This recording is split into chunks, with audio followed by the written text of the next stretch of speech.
Put your hands together for Mo Haskins, everybody! Keep it going. Hey, please.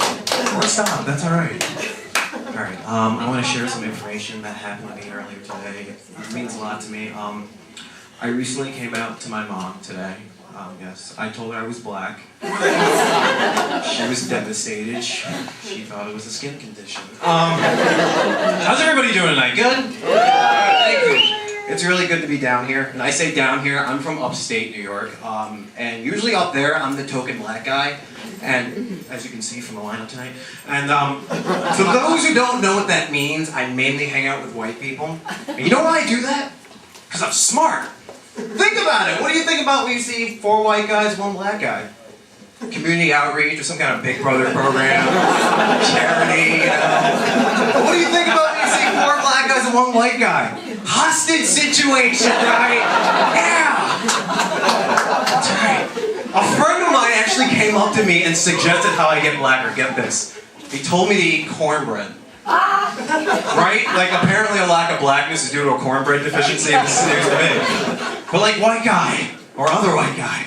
Wouldn't that be great if you ate cornbread and you got blacker? All over. Like you're at a party, you're telling a girl really like the best joke you know, you're like, so I said to the guy, I'm like, orange and glad I said banana, and he's laughing, and like, what's this?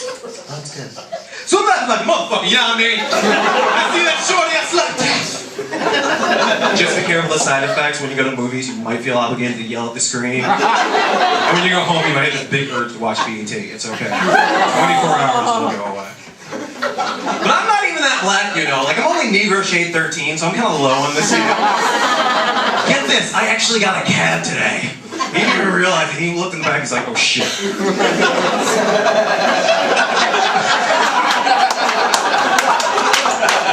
You do not take food stamps, get out. Okay, but usually people who, like, make fun of me, well, actually, scratch that. Most people who meet me, the first thing they think of is that I'm gay. Do you think I'm gay? Like, what about my face is I like dick in my mouth? I don't know what it is. But, like, usually the guys who think I'm gay are stereotypical black guys, you know, you're thugs. Like, I was on my way to here today. And I bumped into a black guy. I swear this is what happened. I was like, faggot. I was like, whoa! Hey! Just because my clothes fit and I clip my nails does not make me gay. And that's when I slapped him and skipped away. I showed him who the faggot was. Nobody's been talking about Valentine's Day. Let's talk about Valentine's Day. Oh, boo! Nobody likes Valentine's Day. You know what I see a lot on Valentine's Day? PDA, public displays of affection. I love to do that. I'm such a big fan. I love it. I just hate it when people say shit, you know, while I'm doing it. Like, I don't know. When I'm out with a girl, I like to display how much how much she means to me. But I hate it when people say shit. Like, people always say, oh my God, why don't you get a room? Mommy, why are his pants down? Shit like that. I don't like it. Actually, a funny story. This is what happened. My ex-girlfriend called me the other day, and she asked me where I was, and I told her I was at my new girlfriend's house. And she got really mad and hung up, which I now realize is understandable because I forgot to tell her we broke up.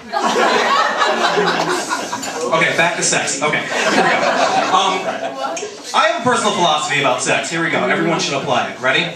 I think after sex, no matter how good or bad it is, it should always end in mutual high fives. Has anybody ever done that? Like, no matter how bad, oh man, that was really horrible. Well, see you later. Like, isn't that awesome? You want to do that?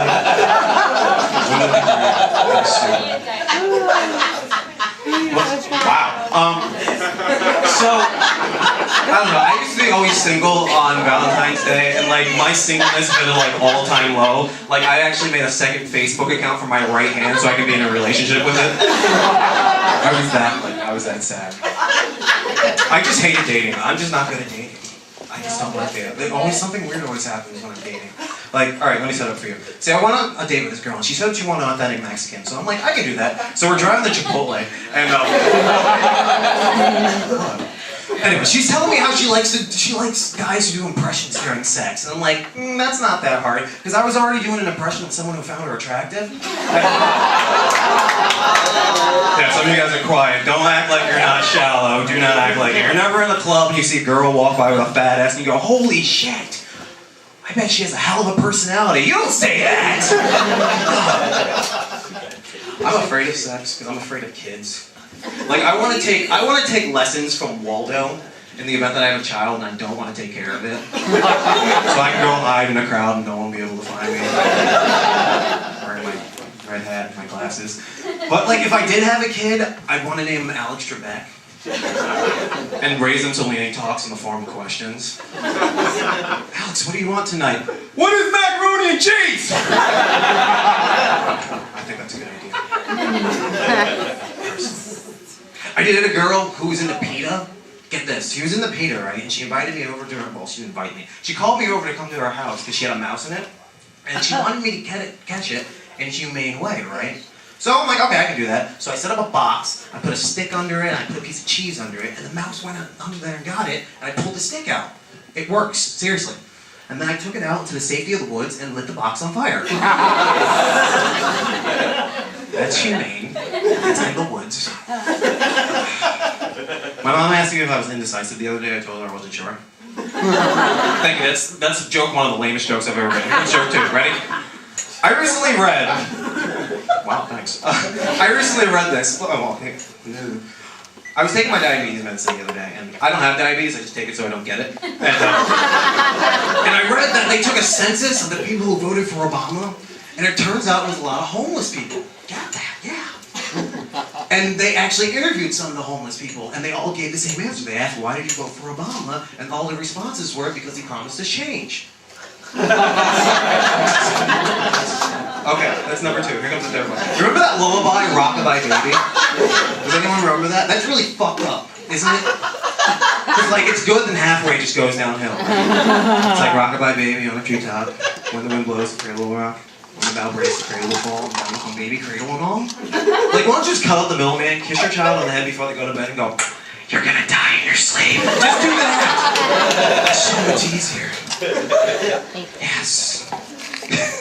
Okay, before I get out of here, I just have some simple thoughts. There's just some things I want to do in life. Like, I want to form a blind barbershop quartet that only covers the song I Can See Clearly Now. Like, right? I also want to form, hey, get this, I also want to form an atheist a cappella that only covers the song Don't Stop Believing. I want to do a lot of things. Alright, my name's Mo Haskins. Thank you very much.